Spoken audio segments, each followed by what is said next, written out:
Was the immigration system broken when you were U.S. Attorney?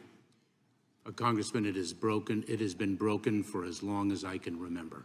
And does broken include the fact that there's virtually no penalty for being a coyote or for entering this country illegally, that for all practical purposes it's a slap in the hand, and that U.S. attorneys historically have a difficult time justifying their time when in fact it's a revolving door for people who come into this country illegally and the coyotes who bring them? Isn't that one of the challenges you face? Congressman, if you are referring to my time as a federal prosecutor, no, I'm not referring to you personally. I'm referring to the broken immigration law. You said it was broken. I agree it was broken. I agree that it's broken today. But I just want to make sure that for the record, we get into what's broken. And I asked you a specific question. You might remember the dismissal of Carol Lamb when she said that it just wasn't worth prosecuting coyotes who weren't carrying weapons because they were going to be back out in weeks. So isn't one of the problems that there is no real penalty for human trafficking, and there certainly is virtually no penalty for coming here illegally? There are penalties for immigration violations. Title 8 of the United States Code, Section 1324, deals with smuggling. Right, and isn't it true that within if you come here illegally, you're going to essentially be sent back out of the country in a very short period of time, and if you traffic without weapons or drugs, you're going to be removed again. Let me go on to something else. Broken immigration system. Isn't one of the biggest parts of the broken immigration system the part that we've all been talking about, at least on this side of the dais? The fact that if you present yourself at the border and make a claim, one often that has been taught to you by your smugglers, taught to you by NGOs, if you make a claim, more than 9 out of 10 of those claims are false, you will get into the country and you will be here for an extended period of time. Isn't, in fact, a system that allows the vast majority of people making a claim to be lying, to be knowingly giving you a false story, one that after adjudication is proven to be false, isn't letting them in the country inherently part of our broken system?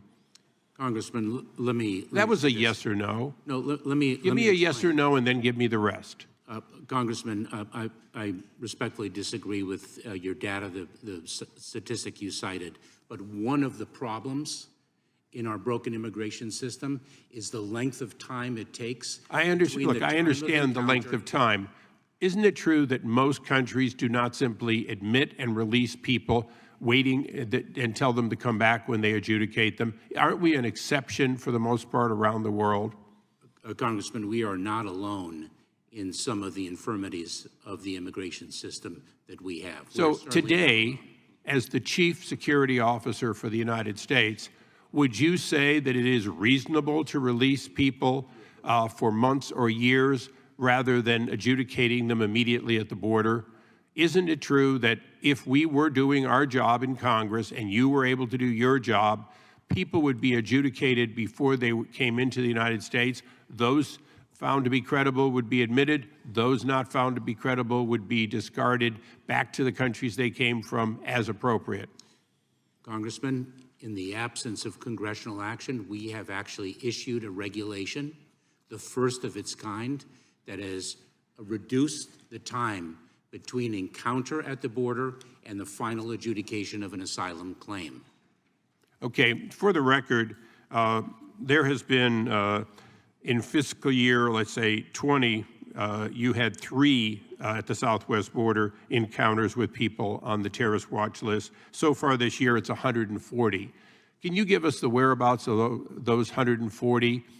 Are they all incarcerated? Have they all been removed? Or is it a mixture of incarceration, removal, and release?